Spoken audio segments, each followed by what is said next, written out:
I did a live learning session on debugging with WinDbg. It was super insightful and I managed to learn a lot of stuff, of course, with the help of you guys, but that was my first time doing debugging online, so feel free to laugh at my pain and suffering. With that being said, feel free to smash that subscribe button, like the video, of course, if you like it, and let's hope that this video is as useful and insightful as it was to me. Have a nice eat and enjoy.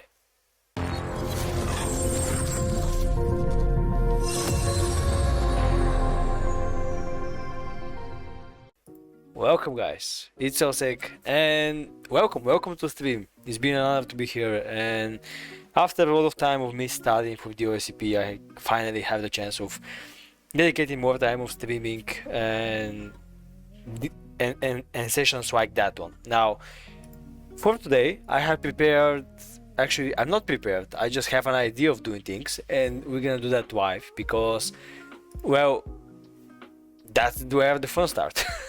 So don't blame me that much. I'm new to debugging myself and I'm a total noob, so the idea is to just go ahead and start learning so everyone can help each other, and yeah, so that's the main idea. Now I have prepared my setup here. I have WinDbg installed, so we're gonna use that. If you're wondering how to install that, you just navigate to store, and if you have a Windows version, let's say higher than 7003 or something, I'm pretty sure you have, just type WinDbg and you can see that one here. So that's the apparently the most, let's say, UI friendly one, because WinDbg is no software that is used for debugging Windows for a very long time, and they have like the old software is still available, but it's kind of, let's say, boring and not as good as that one. So if you just have a better Windows version, just use that one and it should be fine. So yeah, that's about the installation process. Oh yeah, another thing, so since I'm having a commando, I'm already having that installed, but maybe you need to go ahead and see Windows 10 SDK, download that. So if you experience any kind of errors or any disruption at all, just go ahead and click here, download the installer, install the SDK, and you should be fine. So yeah, with SDK and WinDbg we are pretty much ready. So my idea is simple. We're gonna develop very simple C codes, then we're gonna go ahead and see and analyze what can we see from the debugger point of view. Can we see what modules have been installed? Can we, let's say, debug the process, set a breakpoint and analyze the data in runtime, so stuff like that. Yeah, so I'm gonna open Dev C++. You may ask why I use Dev C++. Kinda enjoy it, to be honest. It's super easy and nice to use. Just open your file, start typing, it's getting compiled to exe, and that's it. So let's go with including stdio.h. That's the main library in C. Most of the functions are there. Then let's do int main, which is gonna be the main function. So C is compiled level language, which means that it needs some place to start. So here we're gonna dive into, let's say, really low level, and I'm gonna take time of explaining like a lot of stuff. So if you already knew that, just hope you learn something new.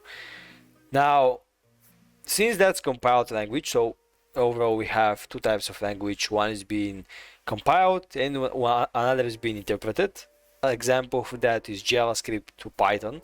So in Python, you write, let's say, 10 lines of code. When you run the script, each one is getting executed and it follows the, let's say, the line pattern. So first line, second line, third line, and so on. And if you have functions, it jumps there and gets back.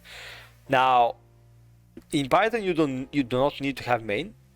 You do not need to have functions at all, and that's because it's an interpreted language.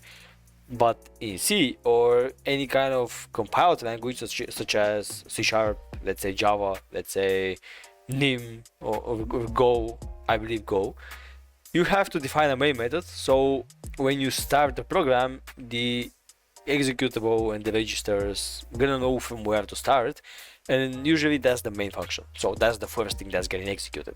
And now it's gonna start the same while pattern like from here, right? So that, hope that makes sense.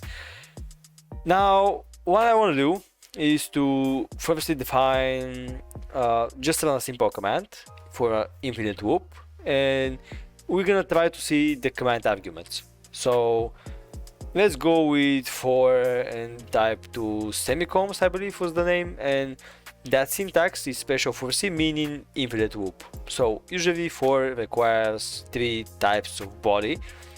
The usual for loop is being like int I equals 0, I equal is less than something, and I plus plus. So you have like 3 parts of the for loop. So you have the beginning, you have the condition, so while that loop is gonna run, and you have the condition of incrementing, so it's not infinite. Now when you say here we have still 3 parts like that, but they are just empty, and when you define that parts is empty, the loop is gonna continue forever. Another way of doing that is to go through and type while 1. So while 1 is gonna do the same thing. In some languages it's while true, so it's kind of the same, just doing the like infinite loop. Now here let's type system, but for that we're gonna need another library which is called stdlib.h, and now with that library we can call system function, and with that system we can pass a command. So we can do like who am I. Now if I compile and run that, we're gonna see the name of my local user, which is command user something else like, being displayed forever. So let's do who am I, or let's actually make a directory stream here, stream, and of course I did a typo, so delete that, stream, save that, compile that, and if we go to stream directory here, we can see that we have who am I exe. Now if I run that, come on, what I did wrong. Let's run it through the ID itself.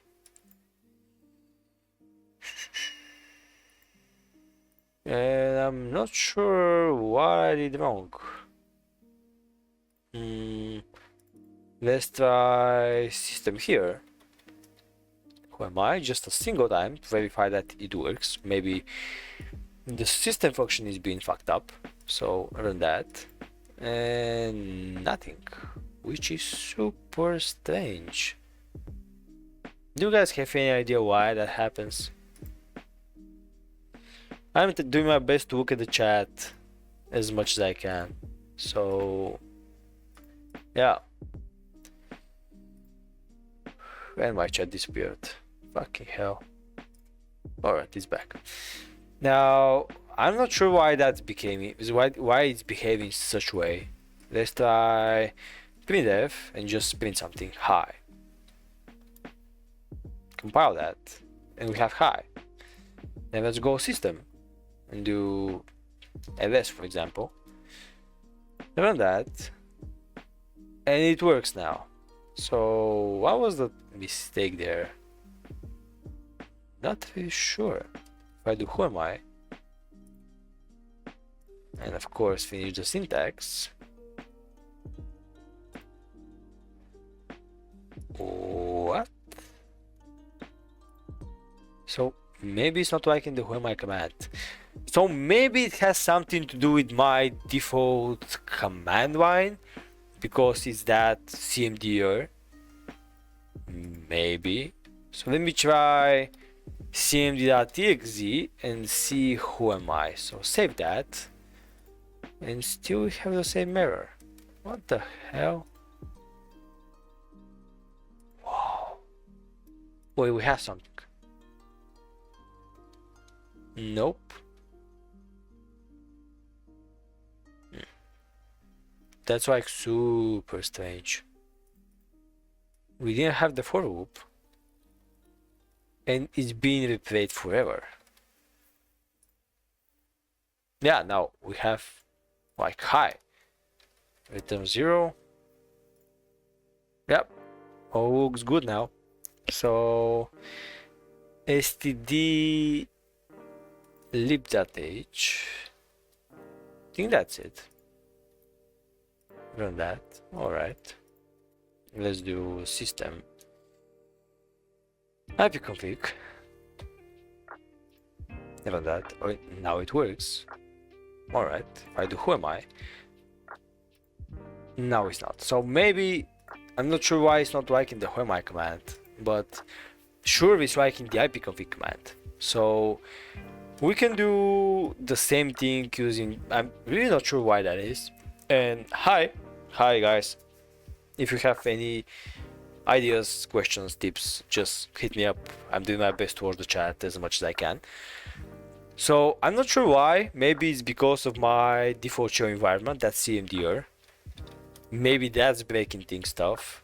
Not sure, but it doesn't like the who am I. Never mind.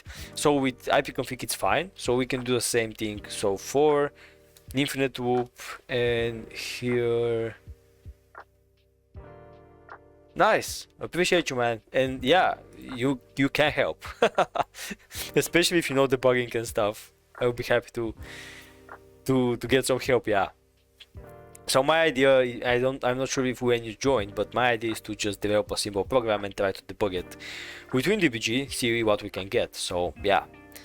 Now that thing, if I run it, should supposed to have infinite repeating of ipconfigs. Nice.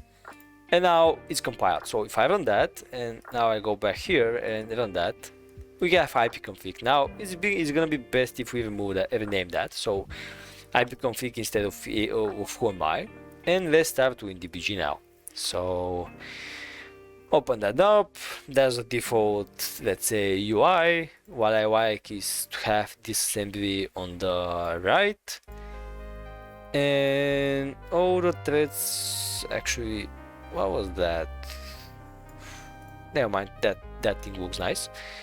So I like having that on the right, the command pane on the left. So in a nutshell, that's the debug window. Now, most of the things we're gonna do, most of the things we can engage with the debugger is through that command pane here. Now, additionally, we have different panes. For that, we can see thread, stack, and breakpoints. Here we can see local switch. I'm not really sure what that is.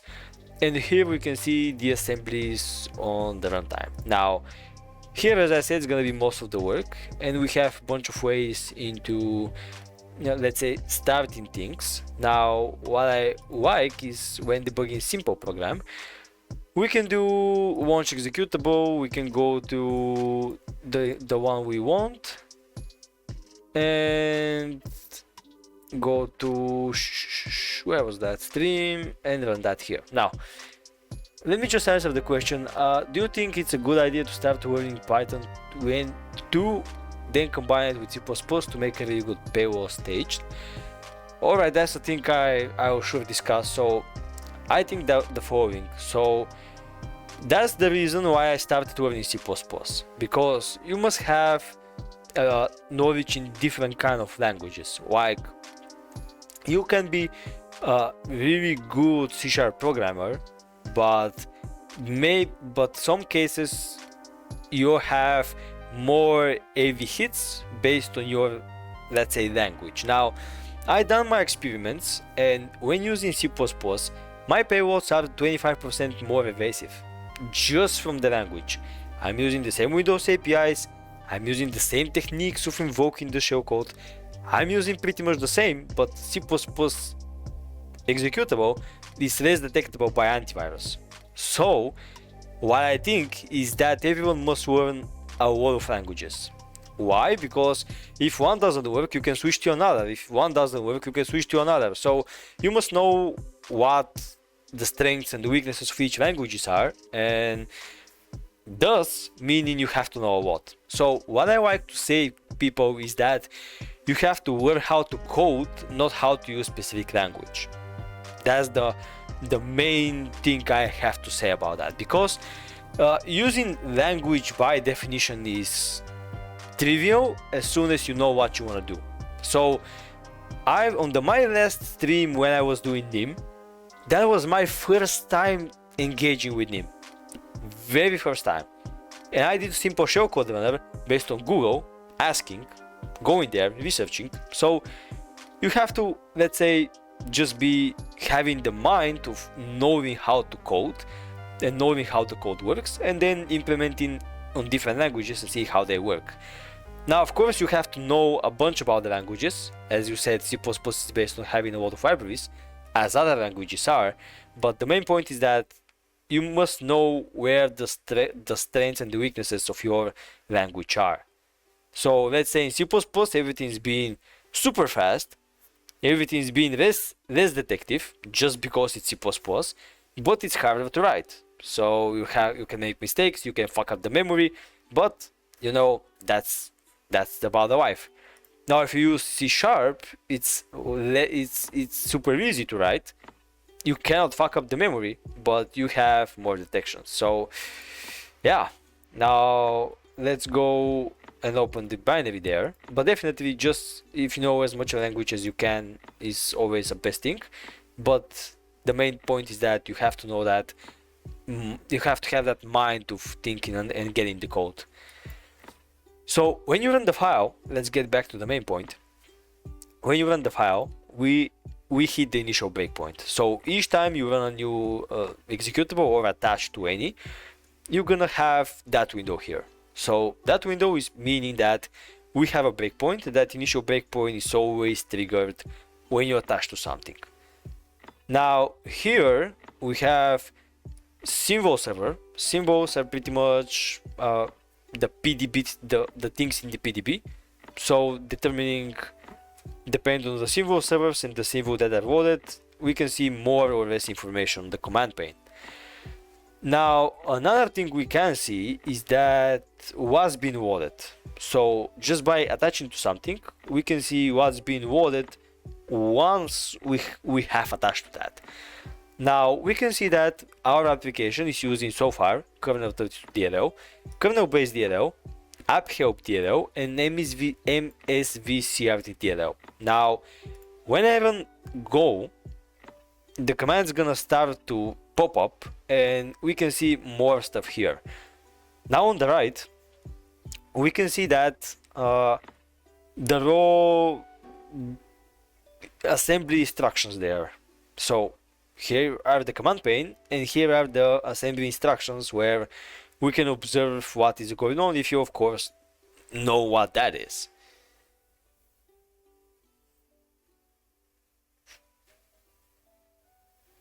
How can we make rain in the background? Yeah, sure, but that's just topic for another video because it's not that simple in the first case.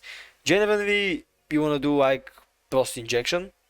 So it's being in a, let's say, host of another process. That way it's been in the background successfully. Then you generally want to pick process that can communicate to network. So if you inject into Explorer and suddenly Explorer start making network connection, then you know something's fucked up. Yeah, but yeah, now that's not the case of that stream. I would sure show you some things later on or tomorrow. So just hit me up on Discord. Now here, let's just see other things. So on the watch, we don't have really anything. On the threads, we have 2 threads, and we can switch them on the GUI by just clicking on them. And when you switch thread, you can observe that this thing is getting switched as well. That means the thread we're using. Now we're using the second thread, and we know that stuff starts from 0 here. And here we're gonna use the initial thread. Now, another way of how we can see threads is to specify tilde, so shift and the, I'm not sure how to explain that, left to the 1, and you have that. Now we can switch the same way by specifying a number, so this is the thread ID. Now I believe that was the process ID here. I believe that's the thread state, so they're suspended because we have achieved breakpoint and we altered the execution. We have the thread environmental block, so here we can observe some environmental things about the thread, and I'm frozen, not sure what that is. So here we can choose between the different threads, let's say 1, and Maybe we need to specify the K. Nope. How was the syntax? Never mind, just switch with the GUI here. Was it oh yeah, it's tilde1s for a switch. So if I run that, the same thing is gonna happen, and I'm gonna switch my threads via the command line, but of course GUI is just better. Now let's just run the execution. Let's just continue. And we can see, by the way, that set host the arrow is being wallet, and then the RPC RT4 the arrow is being wallet. Nice. And we can observe that a lot of things happening.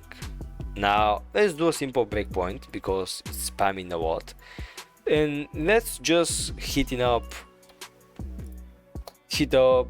the step into and observing when the command has been executed, or actually step over.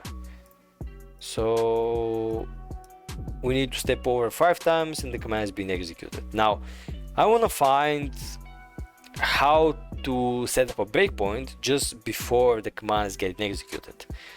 So I'm gonna do a breakpoint, search for, let's say, system,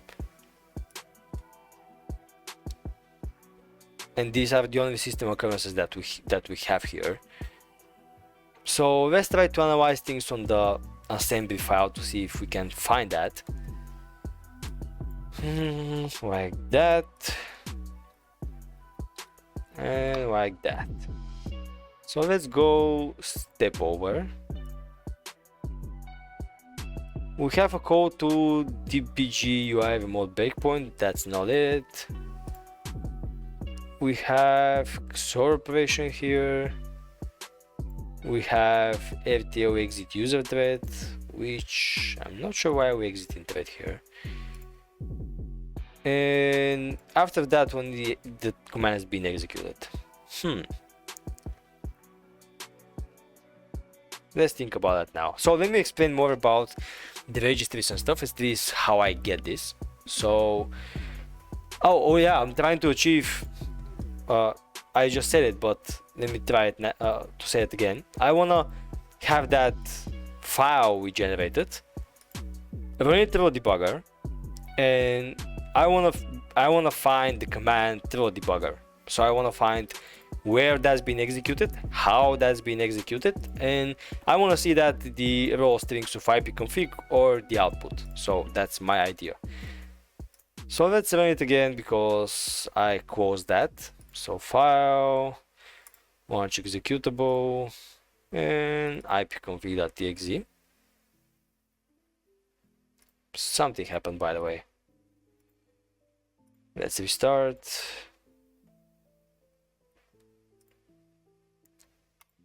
All right, there we are.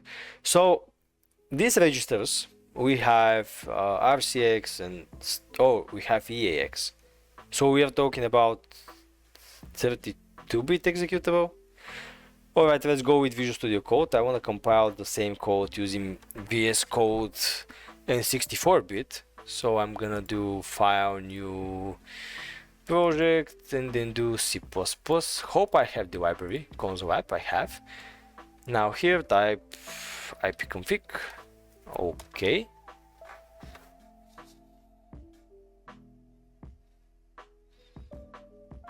The way I understood that I have a 32-bit executable is based on the registers themselves. So this register you saw, EX, EAX, EBX, are based on 32-bit architecture. And if you have 64-bit, you have RAX, RBX, and a lot more. We're gonna go into that later. And the idea is that in 64-bit process, you have one calling convention. Calling convention mean essentially how different parameters are being passed and how the registers are working.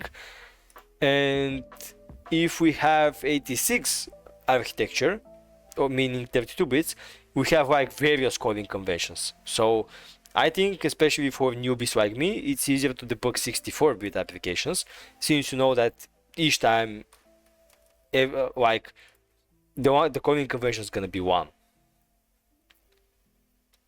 So let's go include std lib.h. And the good thing about C++ is that you can include standard C libraries and then use the same code. For instance, even though that's C++, I can go ahead and include std io.h, and then just instead of ctd cout, I can do printf. Just the same way in C, like hi. Just like that. And I can go with release and specify the x64 this time. Now build that stuff. Alright, that's nice. Now let's cd into here and open up Explorer, open ipconfig, or do ipconfig, and we have hi. So we can engage with the very same way with the standard C libraries. It do not need to be like that's the beauty of C++, because you can have C but enhanced with all the pluses of C++, right? That's why it's been C++. Now let's do the same for each loop, so the same for infinite loop, and then do the same thing. So system, let's try with who am I again, just of curiosity. Run that, throw the debugger, and most likely we have the same kind of output there. So there is the hi. Oh, now it works. Alright, so not sure why it was not working on the previous environment. Yeah, there we are. So let's open up now the WinDbg and let's try to analyze the application. So go to file, launch executable, and paste the path and run that. Alright. Now here we have more things being loaded. So we have VC runtime is being loaded, UFCT based being loaded, and if I give it a go, the same things are being loaded again. Now here, now the program is running, and let's try to analyze the program and see pretty much the command itself. Now let's see how much thread we have. So, oh, I stopped the app. My bad. Let's run it again. Let's start it. And breakpoint. Alright, now we have 4 threads. Now, if I do that, come on, we have the threads here. I believe if I do K, that's gonna list what's being called on the threads. Yeah, that's what I'm trying to make. Check where that thing is stored on the RAM. So if you have idea about how, just hit me up. Now when you do K, I think that's inspecting the stack, and that thing is meaning child stack pointer, because stack is working like a last input first output. So you have to always keep note of the very top element since it's been pushed first. Now, since this thread is the first one, we can see the DBG breakpoint, and how the debugger generally works is it starts like another thread attached to it and then stops the execution of all of them. So when we inspect the last thread, that's been initially caused by the debugger, and that's why we see that function here. Now on the another thread, the first one, let's do K here, and we can see a different stuff. Have you checked what the address of each functions are? No, I did not. Can you give me hints about how that can be done?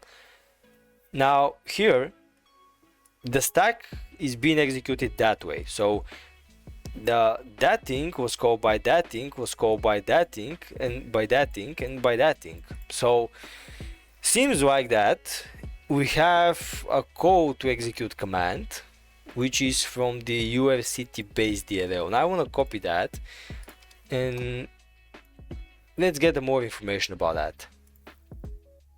UFCT based DLL, or actually do it like that, execute command. Execute command. So most likely this is how the system command operates on the bottom level. So when you type system, it goes to that library called ucrt-base and then runs a command who is obviously doing execute command. Now here let's analyze the stack a little bit more. Now the first thing that's happened is to RTL user thread start, so obviously we need to start thread before anything. Then that thing called kernel32dll and used called that function. So based on the name, I suggested something like the setting up the thread or something. Now basically the syntax means library or source and then the function. So here we call something from the file itself. All right.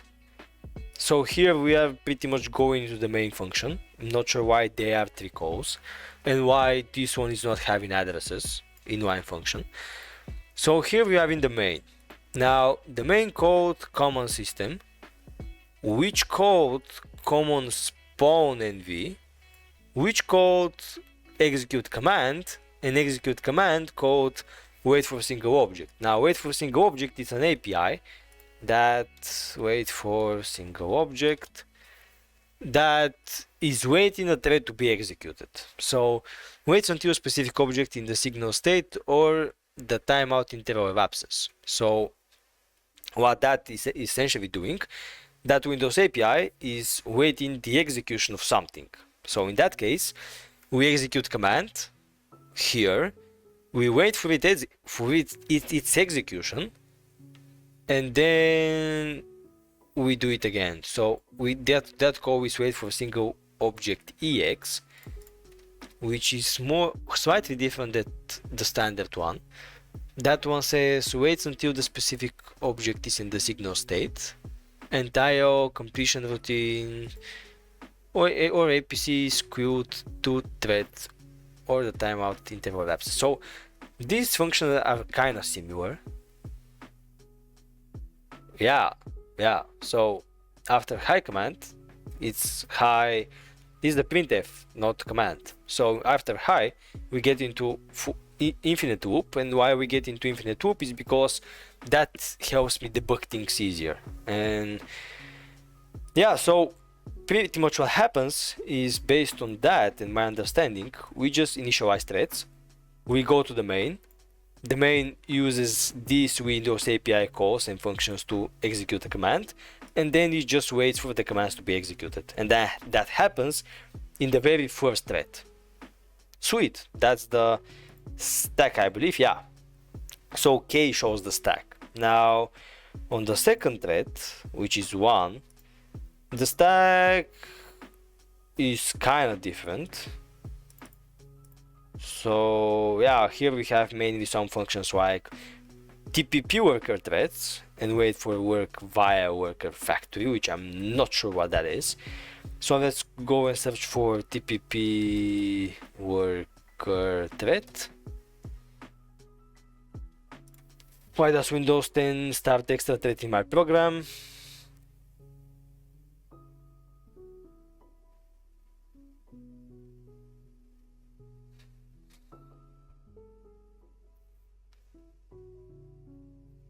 TPP worker thread is an entry point for a thread pull thread. When I set a breakpoint with debug new breakpoint function breakpoint on this function, I got work to capture this stack trace for the first thread pull. Alright. Query the order is using the thread pull of Windows 10 to what the errors. Alright. So that's something standard. Yeah. Didn't get it. So it has to do something with thread pulls and maybe doing something with the initializing, let's say, having the support of multiple threads. So our program is not one thread by definition. Or no, it's one thread, but I think that the debugger needs these functions. I think I get it because when that program here has no problem running a single thread, right? But since debugger is attaching to our process, it creates additional thread so it can alter the execution of the program.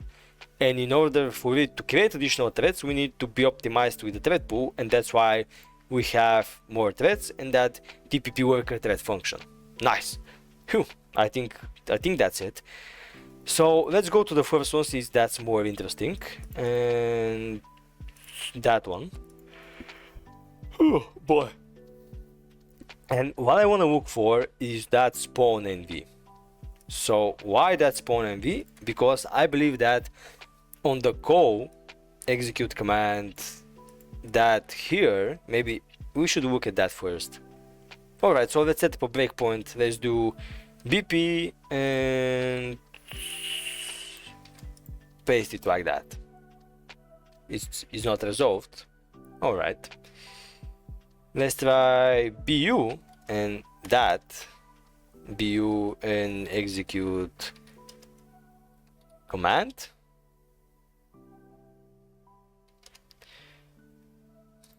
Let's try BP, execute command. Could not resolve. Alright, not sure why. So clear that. Let's try doing like that. Let's try BU, paste that. Couldn't resolve error at. That's strange.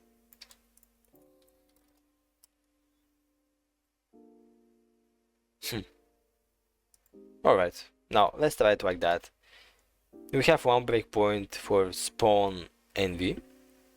Now if I run that, I'm not hitting a breakpoint, so that means my breakpoint is not working. So I'm gonna do BL, clear that, do K to see the stack again. Oh, I'm not in that thread, so let's do tilde and then do O and S for switch. Now we're there. Then do K again to see the stack. And why I can't set up a breakpoint for that? Maybe can I set up a BP for that one? Looks like I can. So if I run it, we hit wait for a single object. Sweet. But why can't I set up a breakpoint for the spawn NV or execute command? That's super strange.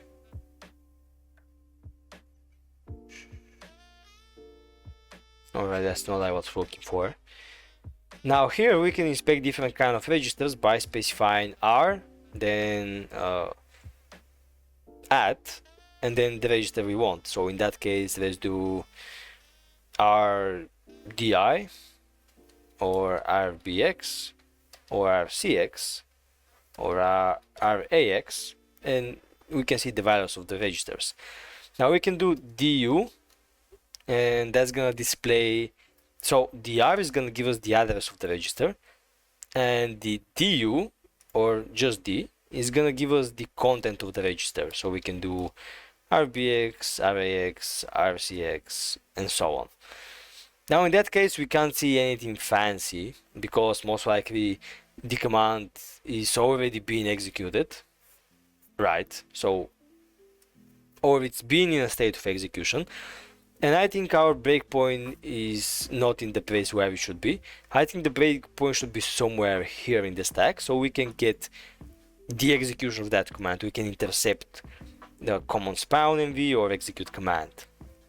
So let me try to clear the breakpoints we have, then print the stack again, and then specify BP, and then let's try it with common system. Nope. Let's try to Google that because I'm really not sure why it's not working.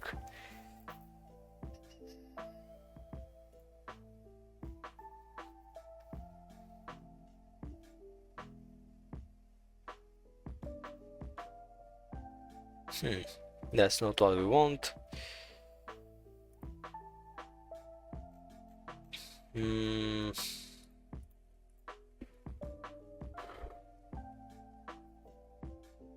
Let's try BU and that one.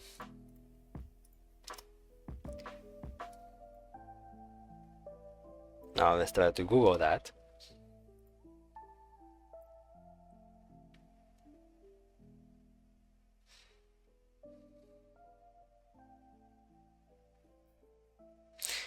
So it can be something fucked up with the symbols. And what? Oh wait, I think what it is. So we have that PDB here. Yeah, there it is, PDB. So I think if we import these symbols into the program, we should be able to set the breakpoint to that function, simply because now it's not finding that for whatever reason. So most likely we're gonna need to import that. So let's do sympath and here. Alright, looks like fine. Export the symbols, or maybe we need to specify the full file name. Oh, my bad. This and that.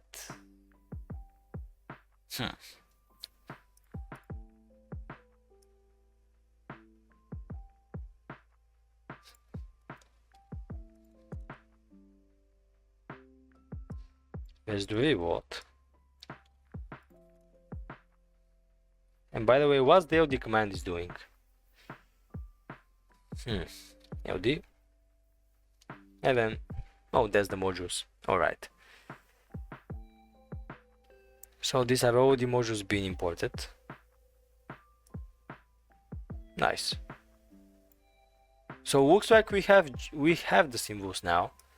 So we can go with K tilde again. Now with K again. And try to set up a breakpoint on that. So BP couldn't resolve it. What the fuck?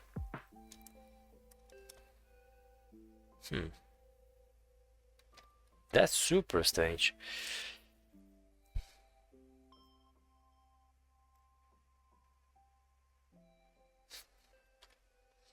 Let's do LM, and in that case, by following the example,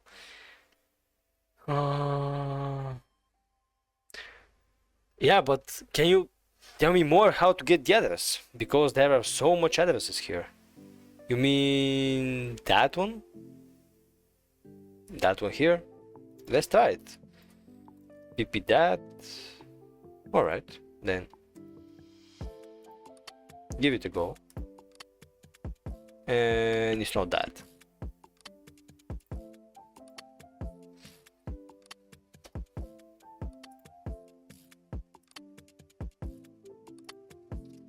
Alright. Based on the example, that's in my case it's ipconfig. So if I do lm ipconfig, these are most likely the private modules, and the path is right. User cellsec ipconfig.pdb. Alright.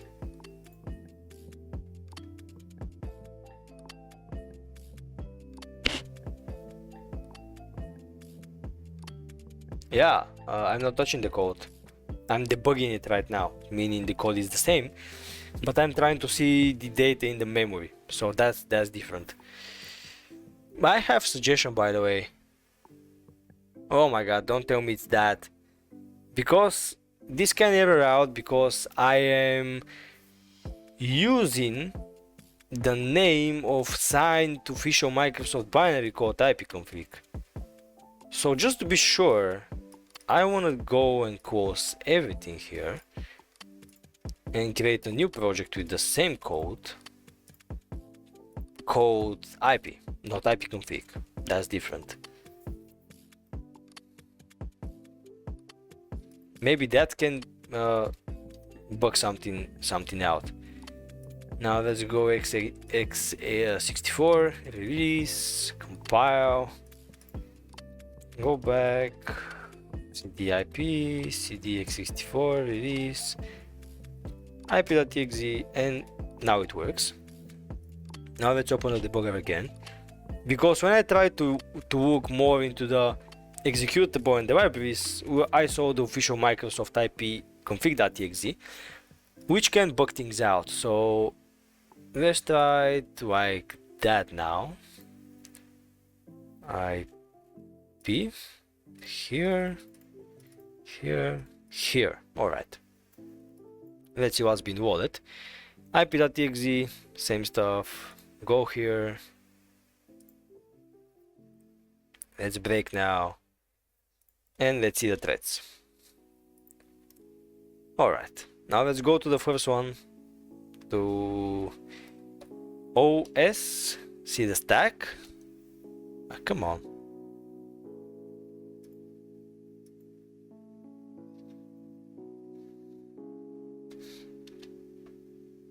Alright. And now we have pretty much the same thing. We have that one. So let me try to set a breakpoint again. Still couldn't resolve. Maybe do I need to specify the char? Oh my god. Don't tell me that was a thing. Don't tell me that worked. So that's the part of the function. The fuck? Alright, let's try it now. I run go. Yep, we hit the breakpoint. So we need to specify the char as part of the signature. Alright. Alright. So far so good. So let me find how often, how many hops we need to do before that thing is executed. So I can do it like that. Now do step over, step over. I want to see on which instruction the date is being passed. So maybe that one here, because we have move. Let's inspect the RBX or do RBX. Nope. Let's step over again. Inspect the RBX again. Nope. JNE is compare, most likely.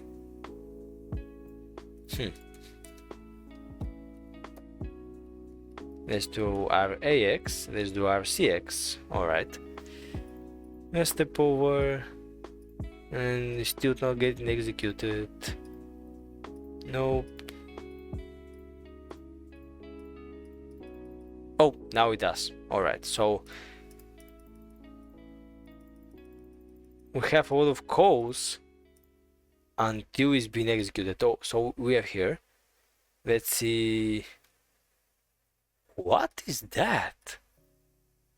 I have the source code here. How that happened? Whoa.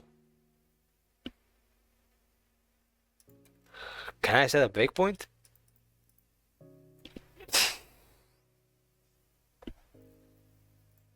How that? Maybe that's especially for C++. Wow. Alright, alright. That's making things better, but I wanna see when that's been executed. So I don't go. So my breakpoint is at common system. When I inspected the stack, we saw that we have, no, not here. I wanna remove breakpoints. I wanna run go, and now set a breakpoint. Now if I do K or first switch to first thread and do K, now that's what I wanna see. Now we set up a breakpoint on that. But maybe we need to set up a breakpoint on that. So let's do BP, paste that. Now it worked. Click go, and now we're here. Alright, so let's do the exercise again. And the way I think we needed to click so many times step over is because we were setting a breakpoint on setup environment, and the environment first needs to be set, and then the command needs to be executed. So I suspect that now we're gonna have like several attempts. So 1, 2, 3, 4, 5. Oh my god, still a lot. Yep.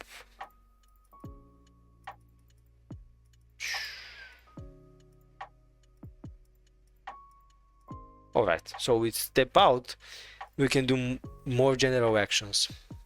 Now let's see the registers here. Let's do RAX, let's do RCX, let's do RBX. Alright, let's step out. Alright. RX, RCX, alright, step over, step out.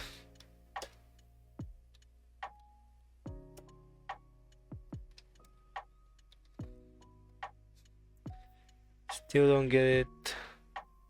Let's do that again. The RAX, RBX, RCX. I think should be on some of these registers here, I believe. So let's try it again. RCX, RBX, RAX. Step over. Let's do it like that. So we have like 1, 2, 3, 4. 1, 2, 3, 4. So on each 4 step out actions, we have a command. So 1, 2, 3, 4. Like. Alright. 1, 2, 3. And now on the next one we should get a command. Nice. So 1, 2, 3. And now the RX should be walled up. So let's do the RBX, RAX, RCX, and it's not. Let's do step into.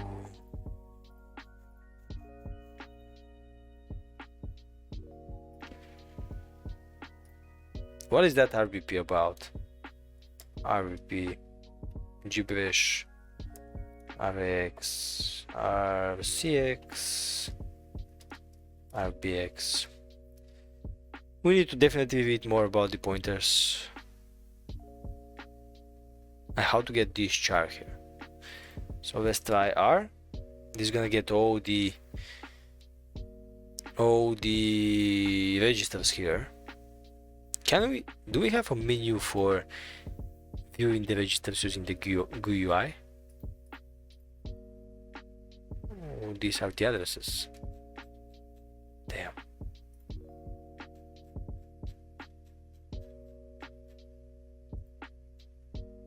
These are the floating points. So what I know about the registers is that they have only 2 types of registers. So we have integers, which are being these, and then we have the floating points. And you may ask, alright, what happens with the string? And I can say, well, the string on its core is just an integer. I mean, the string on very low level is nothing but an integer, because the string is an array of characters and each character can be represented as an integer. So on the very low level, a string is a sum of integers. Yeah, so let's try. No, I want to just be able to see it. I want to locate where in memory is the whoami string, so I can get more familiar with the debugger, on which register that string is being passed. So let's do du rbx, rax, no, it's 0, rdx, no, it's not that, r8, nope, r11, r14, r15, nope. Alright, so that's not gonna work.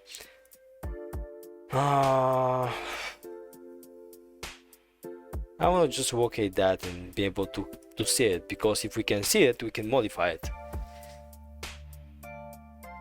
Can't you find exactly the binary numbers for in memory? Yeah, I'm trying to do that. Trying to find the memory address of the string.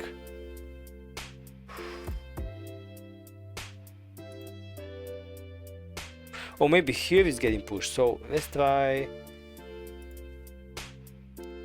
step into, and now get the array-x. Nope. Step into,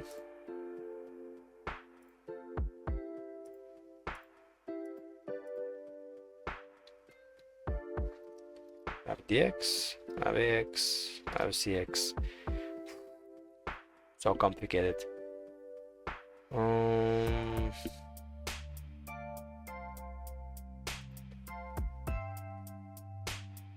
Common pack FGV.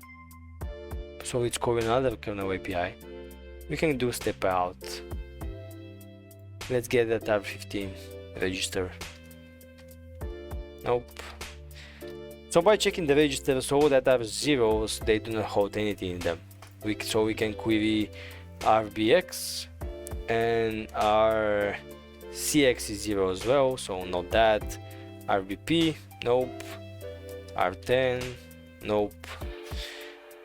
R15, nope. Alright, so let's get it debugged again.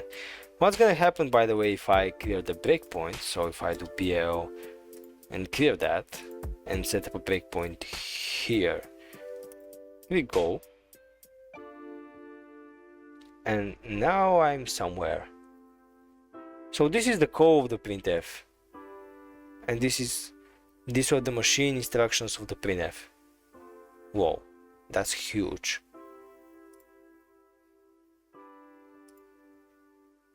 All right. If I click go, I'm gonna hit the same breakpoint again. All right. Now the RCX should have, but it's not, containing the values of the command, but it's not. When the string is converted to binary, then storing it to RAM, does it store the binary string separately or is it together? I really did not get the question. I mean, everything stored in memory and everything resolves to binary at the end, so aha.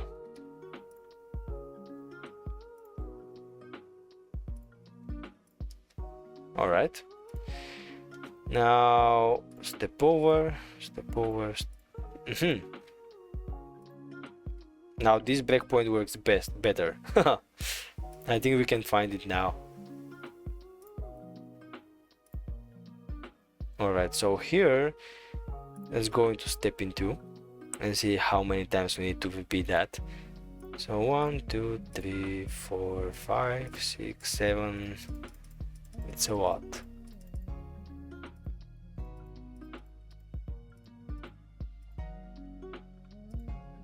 So it's calling an API, which is calling an API, which is calling an API. Oh my god, it's so complicated. Oh. Especially when you're new to this stuff. Step out. Let's view the registers now. So let's view them here. AR do RBX. We have some strings. We have movement. RCX, nope. RDX, nope. R9, RSP, and RSI, nope. Not that. Let's do step into.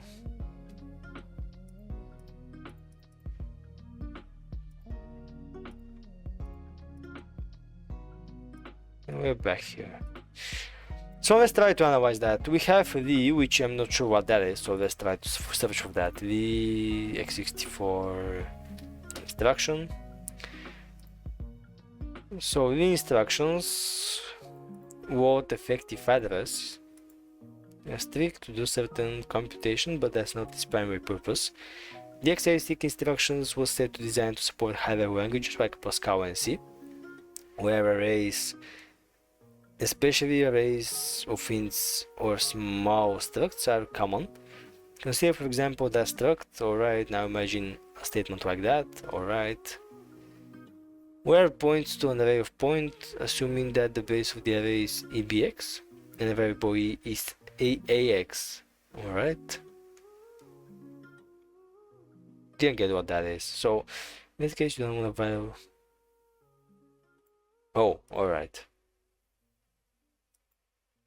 Alright. So that's something like a move statement there.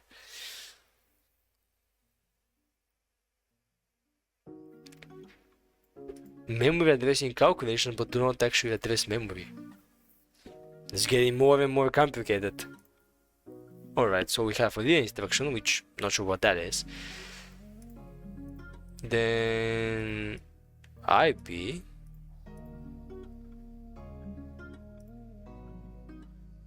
And then main, and this is the breakpoint. So here, this string most likely represents that string here.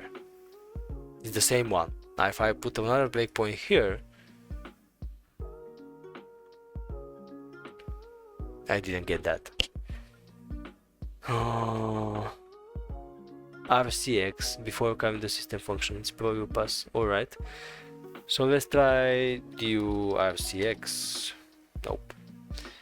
Step over, step into. Alright, RCX, nothing here. I'm not sure in which register it should be parsed. So if you go x64 calling convention Windows, you can see that the first 4 integers being passed by RCX, RDX, R8 and R9, and then the first floats are being parsed in XMM something, but now we're not working with floats. If you take the RCX, you will find your string. Yeah, exactly. So so you mean, alright, so you mean that since we have only one argument here, it's gonna be always parsed for the RCX. Alright, so we just need to find, I believe, the place where it's been loaded in RCX. So we are looking for RCX. Now it's moving something to RCX, like right here. Now let's try to get RCX. Nope.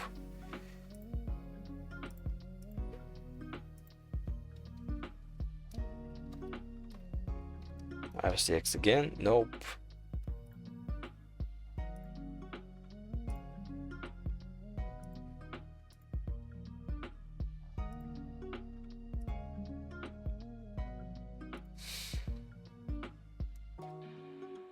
Nope.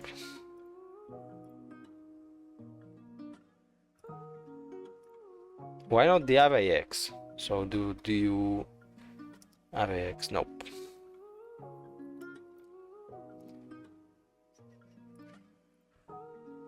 We don't have RCX operations here so far.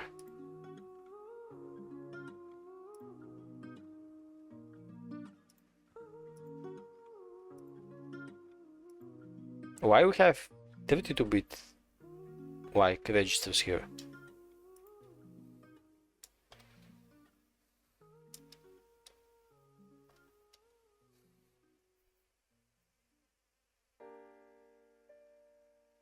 RAX, oh, alright. RAX is used to store the value returned from functions.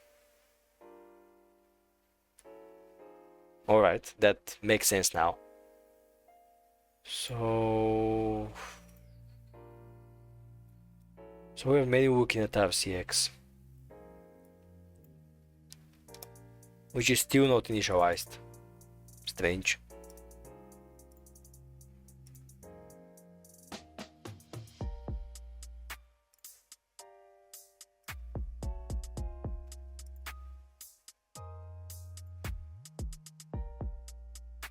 Let's see now. Nope.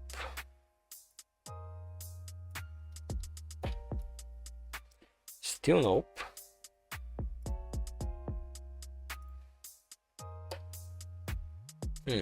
We have an empty string now.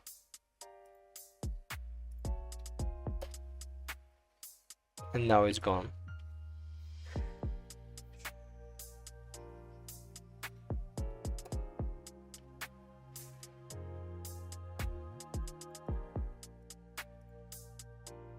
And we're back. You said that RAX being the return value, so if I do RAX, it's been empty.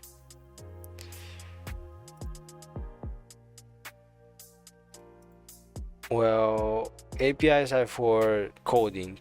Here, I think we can choose the API, but in that case, not sure how. Not sure. Well, we are doing that. The API what's being used is from system execute or something, so that's why we were trying to see. All right, so that's executing the command I have here. The point is, let's step into that.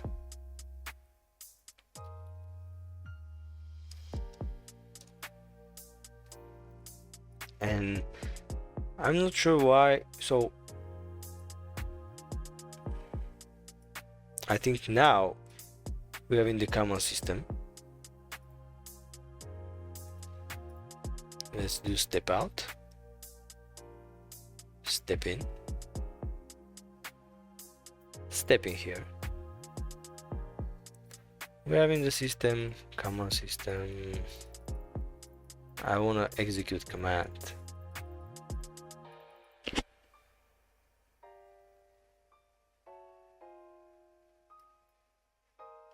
That via is loading the address of the string into RAX via instructions. Into the RCX, sorry. So you're talking about that one here, right? Yeah. So that one you said is loading the address of the string into RCX. RCX. So that's the address of the RCX.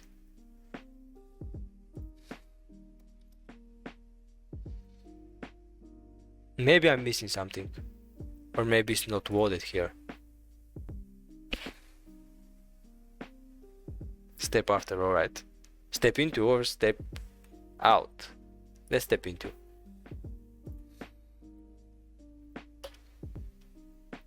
The address changed.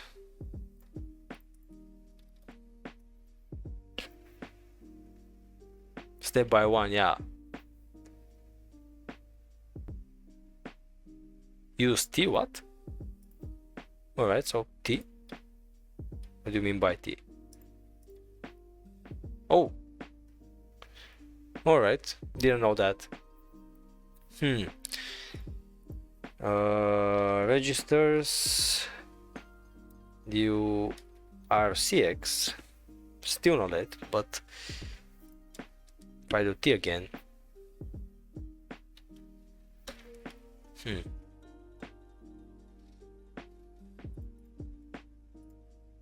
I'm not sure what T is doing, by the way. Step after the via. Oh, so you mean step after that thing is being executed? Isn't that step over the same action? Not sure. Kind of confused. So let's do T, and we have in the UCRT base system. I think it should be better if we remove these breakpoints here and do LM. Now do BP or BU.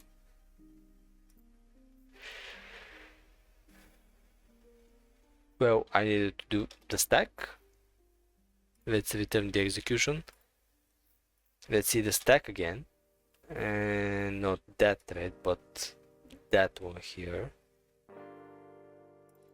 that one, see the stack, and maybe it's gonna be best if we set up an breakpoint to some of these.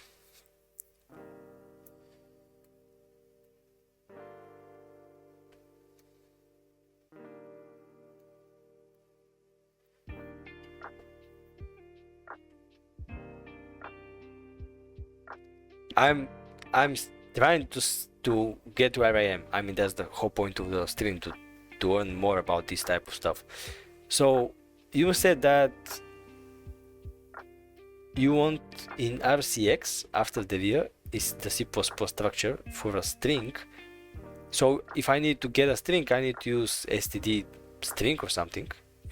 If I get you right. If you don't want to handle those, just use C. We can do that as well, yeah.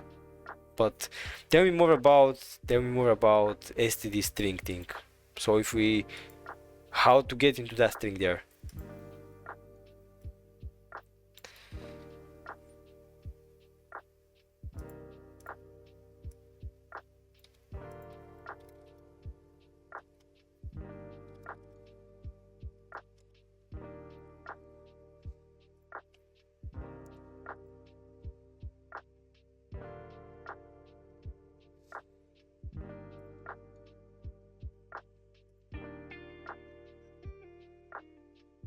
All right.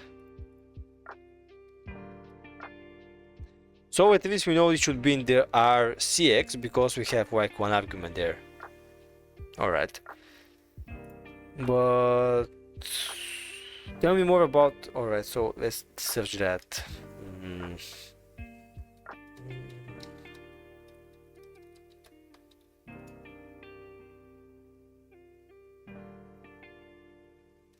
DPS. What's that?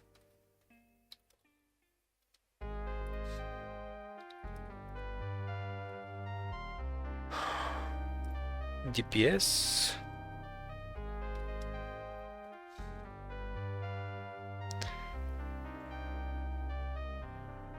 So this all display contents of the memory in a given range. All right, but what about the DPS? What's the difference there? Do we have help here, by the way? Help DPS. DPS help. Nope.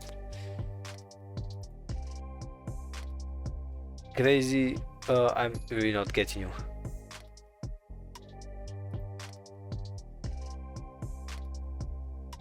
Oh, S means symbol. So DP.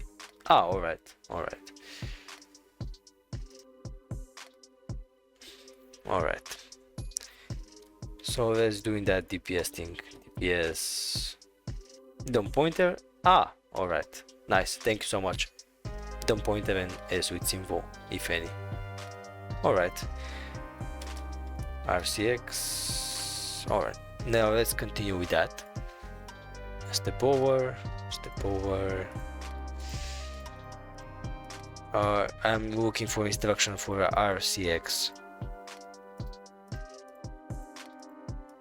It's RDX. Oh, there we are. RCX. Nope. Let's try to step over. Nope.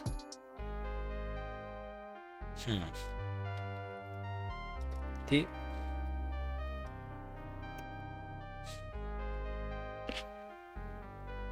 You may be right, it's gonna be easier if we just do that in C first.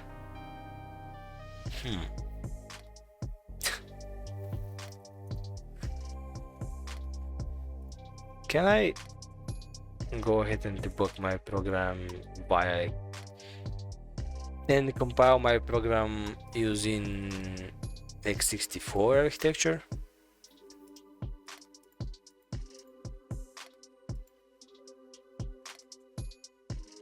Because I think with the default is being x32.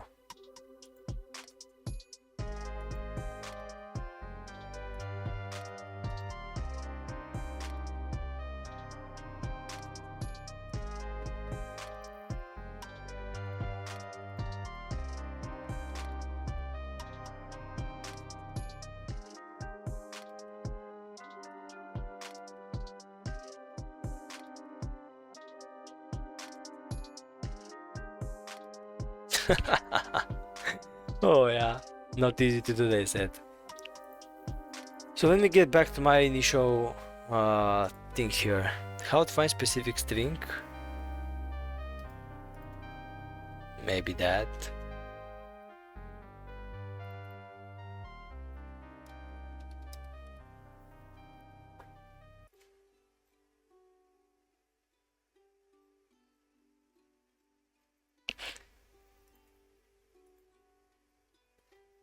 So let me try to think about that. Now, let's see the breakpoint. Breakpoint is here on the execute command. Now, I want to do is to remove that, run the program, break again, and now set up a bunch of breakpoints on each function I think that the command can be parsed. So I can do switch to first thread, dump the stack, and then do BP and here. Just want to see how these are getting executed. BP that, then BP on that, and then BP on that. All right. So we have like 3 actions there. So we have the first one, the second one, and the third one. And after that, the command should get executed. So I can confirm that by having that. So first one, second one, third one. All right. So the command is really getting executed after execute command, you don't say. But maybe the RAX is being populated before that. So let me try DPS RCX. Oh, we have something there. DU.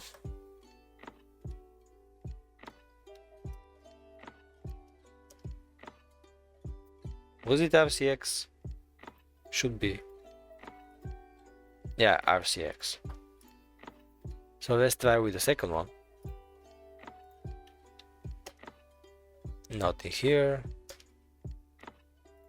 And the third one. So most like I see some progress over here. So the common system breakpoint on the common system. So first that's been executed, then that, and then that. Now on the DPS on RCX here we have a bunch of addresses. So let's try to follow the logic here. Looking for RCX instructions.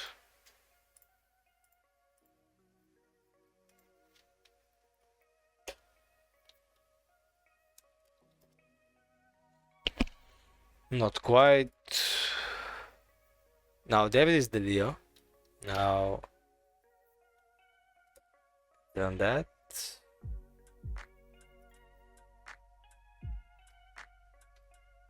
Did you hit a breakpoint here? Oh wait. Now we have something. That's from the DPS. Let's try DU.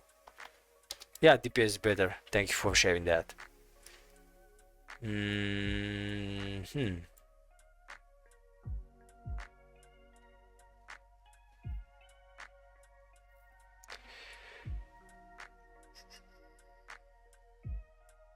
We have something populated, but not yet the command we want. So let's continue with that. Let's do DPS again. All right. We call something, and we now here. Now we are into dump DUP env, which is another function. So from the common system we went into the dpenv thing. All right, so the RCX is still the same, so let's continue here. Now we have populating the RCX here. So how I think the move instruction means that we are moving from here to here. So let's do move instructions. copying that item, referred to it by second operation. What? Maybe I'm mistaken. Let's do x64. Move. So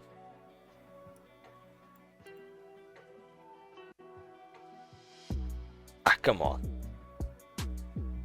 How should I know which one is being used?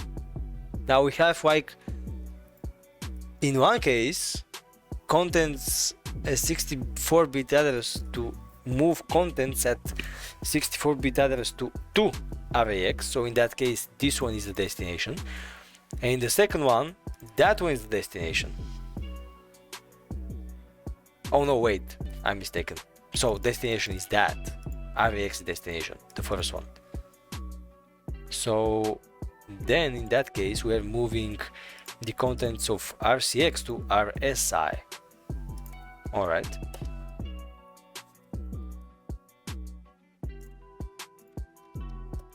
Yep, that was right. Now the RSI is the same as RCX. Now something has to do with RCX, because that's why it was initially saved to RSI. Now is getting another function, envir table something, so we are going there. Now let's see what happens with the RCX. Now it's kind of empty, at least not readable.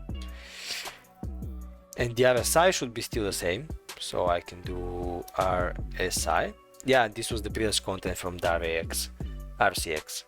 Now let's do step into, and we are into another thing. So enter critical section. That doesn't sound fun. Alright, move. Now we move something into RAX. Alright, so, oh, not that. The PS RAX.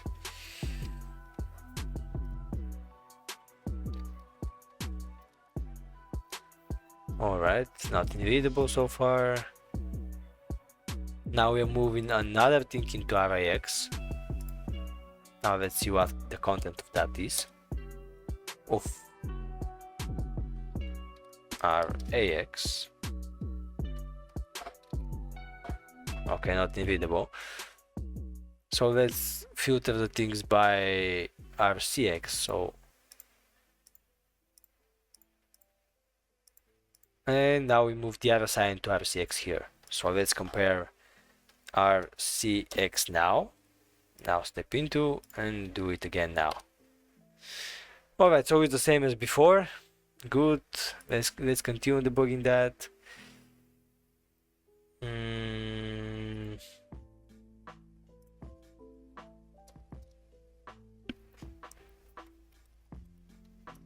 Just wanted to check something. Not quite. Never mind. Alright, let's continue that. RCX. We are testing. Oh, wait, what's test, by the way? Is it here?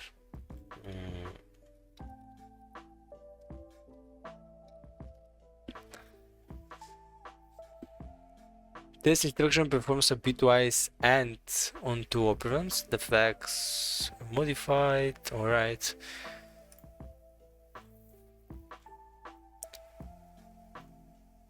Logical compare. So it's comparing something. Alright. DPS RCX. Now let's do it like that. And again, dump again. Alright, no string so far. Is the command executed, by the way? Not sure. I lost it.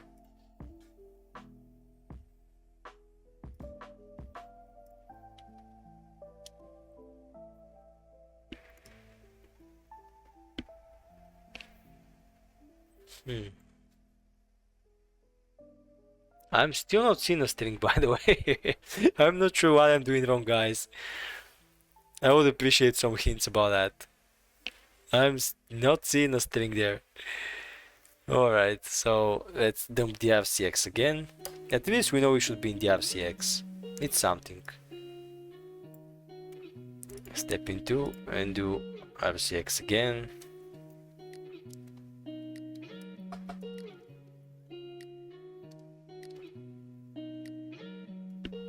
All right. Now we copy the contents. Oh, all right. We push FDI to the stack, and FDI was something. No, sim was there. All right. We copy RCX into RSI. So if we see RSI, we should see the same content, yeah. So now something must be done with the R. So much registers. And now we have some other functions. Oh, create management, get current state index. Let's see the current content of RDX. RCX, sorry. It's still the same. So no change. What about the EAX? Isn't that 86 being registered? 86-bit EAX. Never mind. Alright, and now the RCX is being populated now. Let's see the RCX. Nothing. Still not readable.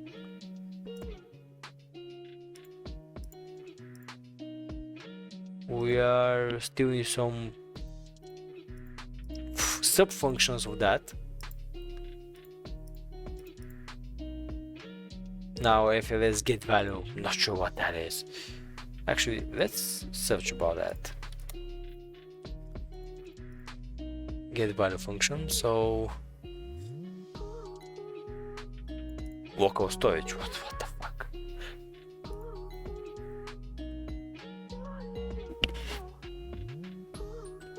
Have you replaced start address and end address with the memory address of the search within? No, I did not. At least I think I did not. I want to get out of these functions. Step out. Step out. Alright, let's see the contents of RAX now. I think I started to get it. So I think. I'm not saying I am. Alright. So the RCX is still not populated. Now set as win32 error, we don't need that. Step out of that function. See, started to get it. Now let's dump the content of RCX again. Now it's the same. Now let's continue doing that. Alright. We have now in get or create environment no walk. Now step out of that. Dump the content of RCX again. Not quite. Alright.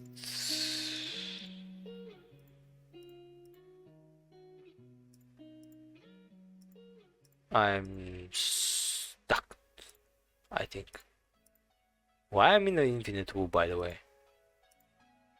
Like, literally. What happened now? I step out.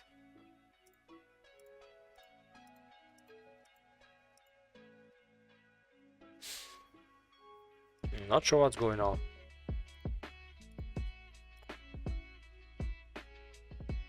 What's the RCX now? Still same. Alright, so common spawn environment. Good. What's the RCX now? Still the same. Let's do DPS. Alright, let's see what that thing is gonna do.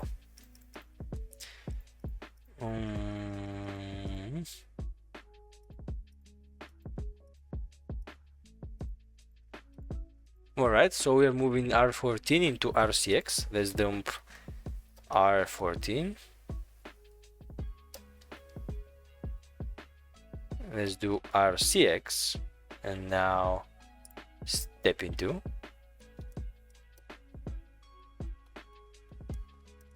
Nice, nice. I think I started to get the basic mechanics of that. Good. All right. Now we're calling something. String says ttr something. Yeah.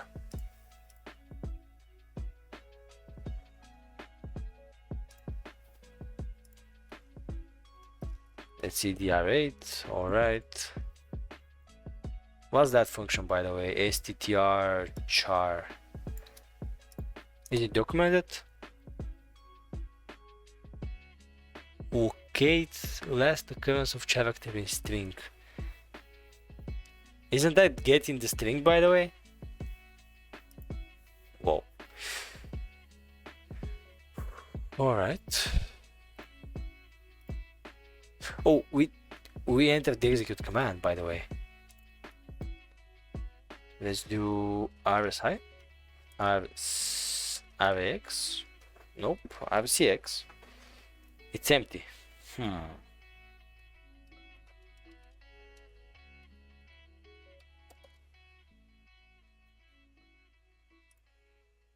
I mean, it's not empty, there was just no symbols. And we landed again in that cursed function here.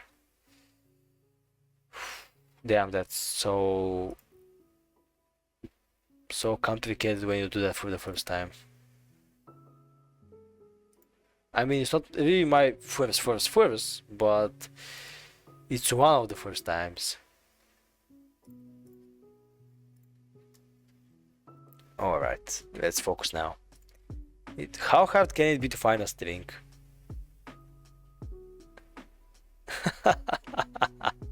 God bless you too, man. Yeah. Alright.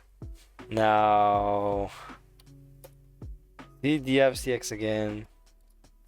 No, it's not populated.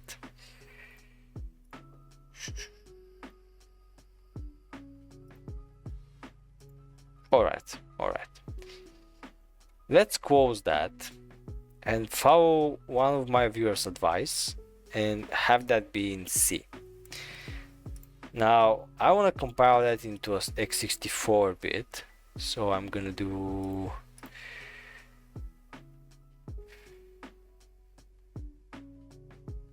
I need to find the compiling options.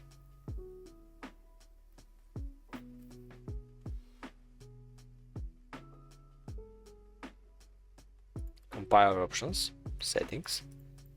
Oh, I needed to add M64, right? So M64, compile that, 0 errors, and now don't call that who am I, but the file name. Alright, should be fine. And I think we're bugging the things out because the file name itself is called who am I.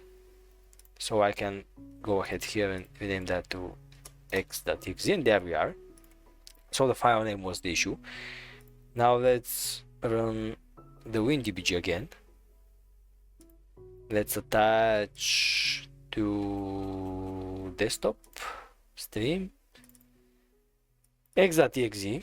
Now that thing is based on C, so let's observe if we have anything different. Now let's run that, and we should spam who am I. Now break.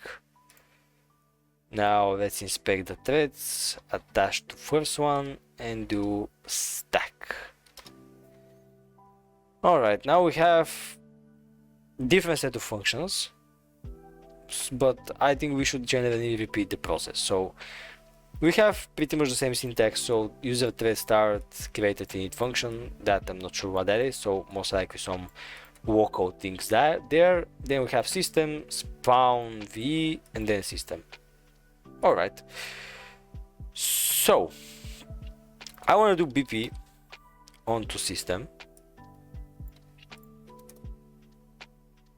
and to spawn v. Now let's do go and hit the breakpoint, hit the go and get another breakpoint. Now I want to see how much breakpoints I need to whoop until I run a command. So 1, 2, 1, 2. So the system is getting the command.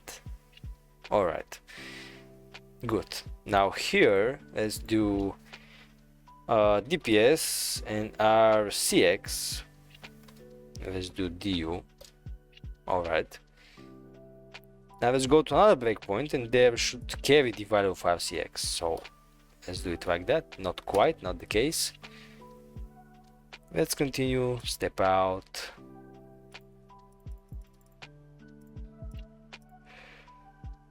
We have the same get last ever, so at the end of the day they're using quite the same functions.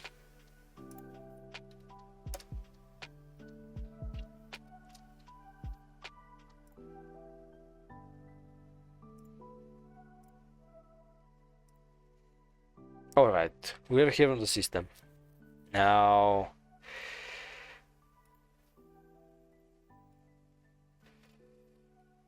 let's see RCX.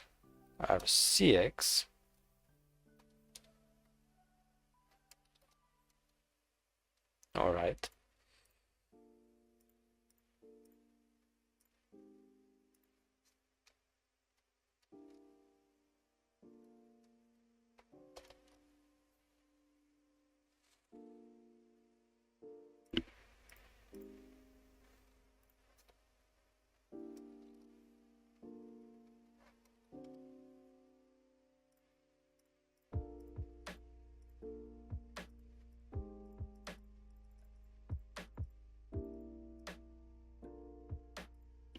What I think is happening now is that I need to do more breakpoints. So I'm gonna go and do BL, clear all the existing one, and then do go break, then do switch to first thread, dump the stack, and now set up a breakpoint here only. So you see this thing is getting called several times and having different addresses. So the address of that is different, the return address is different, like that. So maybe let's do it like that.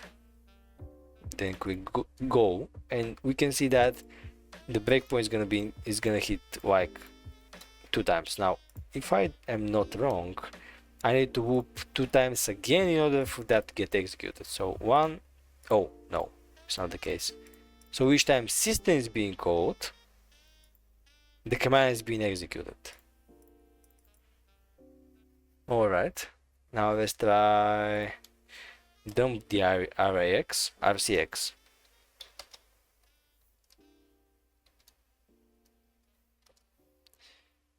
Nope. So we need to, since here it's already getting executed, I think we need to set up a breakpoint on before that. So let's repeat the process, then do BL, clear.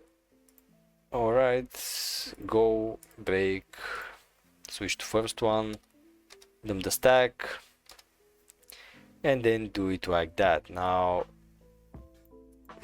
let's see.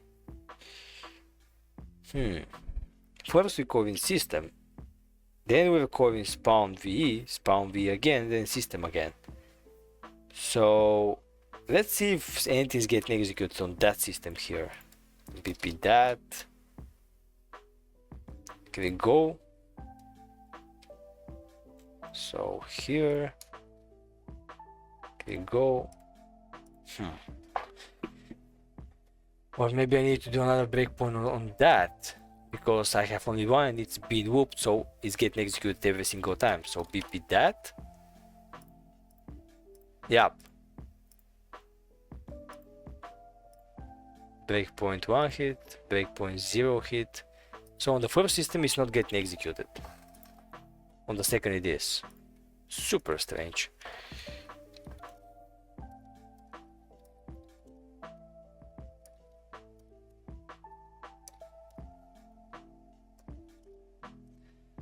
Alright, so where are we now? into a system. Let's do our BP.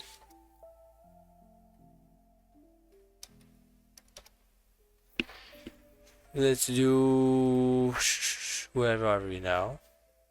Step into. We are moving EX to EBX. Let's see what EBX is. Alright, step into, step out, step over. We are moving something to RCX now. Let's see what we have here. RCX have something, but not quite. Let's continue that. I don't want to be in that function. Let's dump the contents of RCX. It's empty string now. Alright, now it's being worded again. It's gibberish, and now it's being worded again. So now it's gibberish again. I'm really lost here.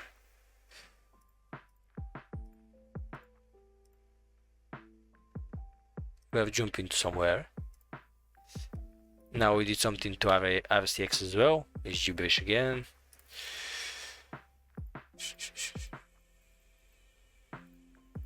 Alright, we move something to RCX as well.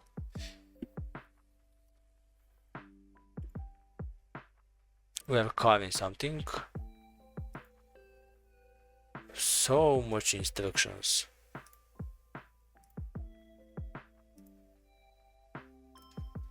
I think we got lost in the loop. Yeah, we have a lot of executions there. So let's go with go.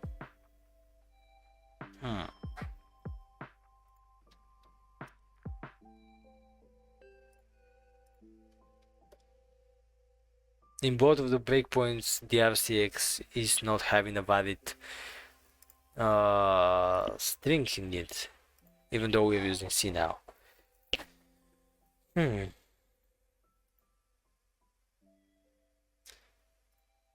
I can do one more thing. I can do like BL, clear all of them.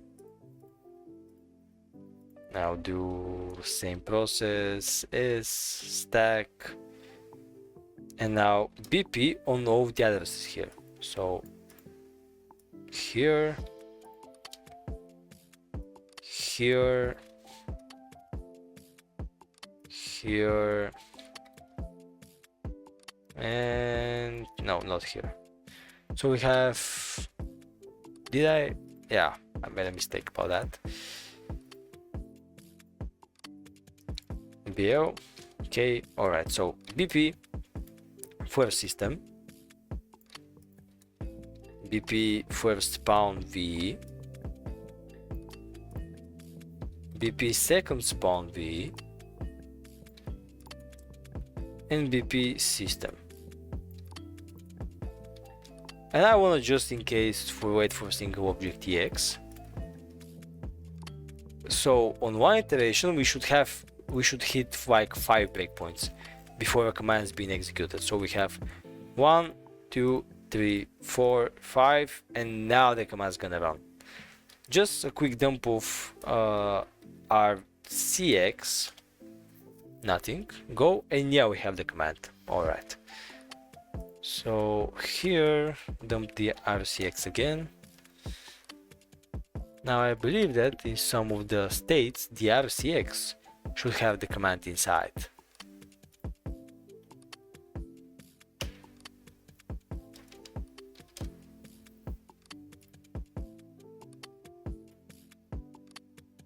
So that's the breakpoint 0. And after that the command should be executed. Yep. Alright, the breakpoint 0.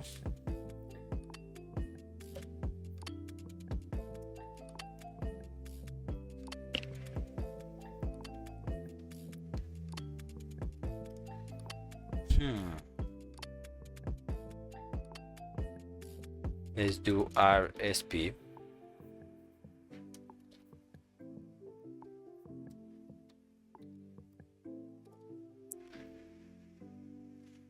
Where are we now, by the way? Let's do step over. Let's do step out. Step out. So go. I want to see the functions. Where are we? But I'm not seeing them. So much instructions.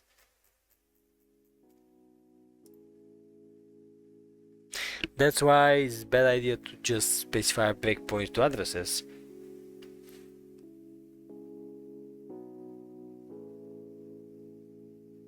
You can now see the address of the string in the disassembly. How? What should I type here? I'm trying to find that the very whole time. Oh yeah. Oh no, it's looking for addresses. Never mind. So I want to remove all my breakpoints here because I don't want to breakpoints on specific address, but on a specific function.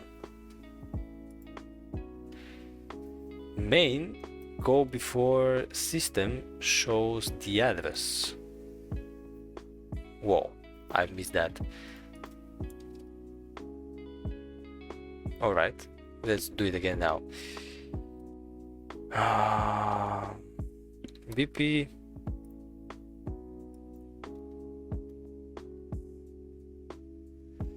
No, you didn't. You didn't. I'm still trying to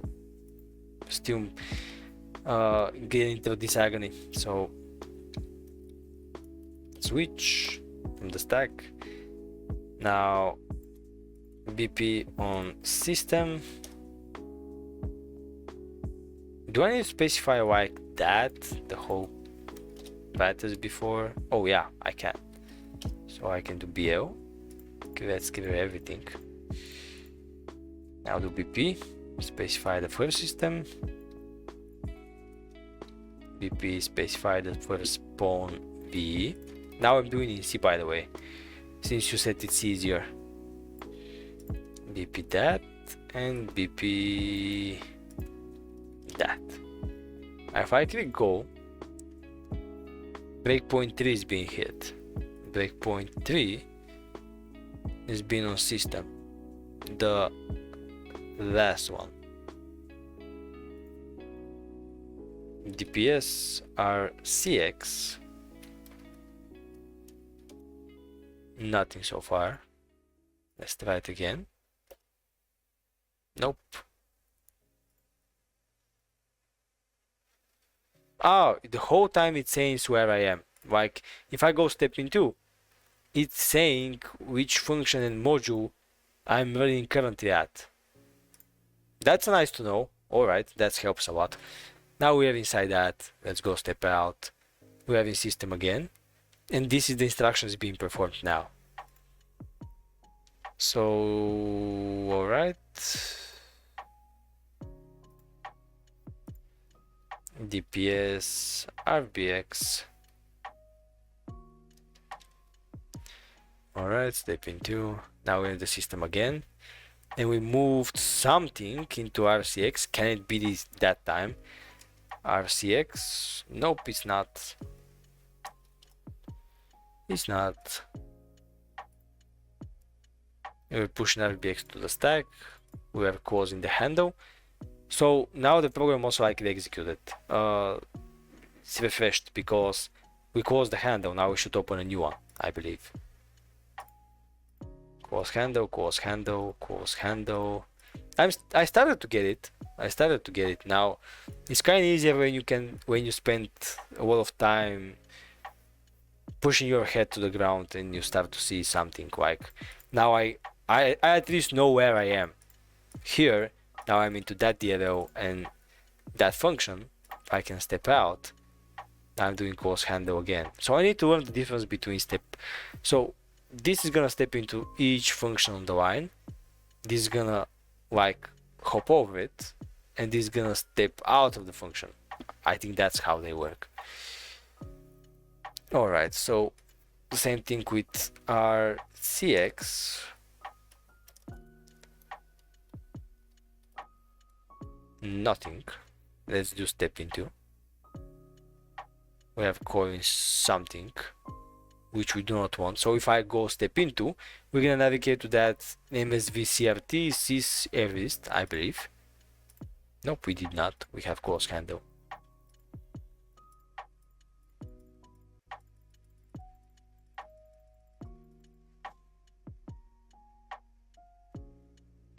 Let's do step out of that and step out of that again. Oh. Yeah, maybe DA is better. Yeah, thank you. Now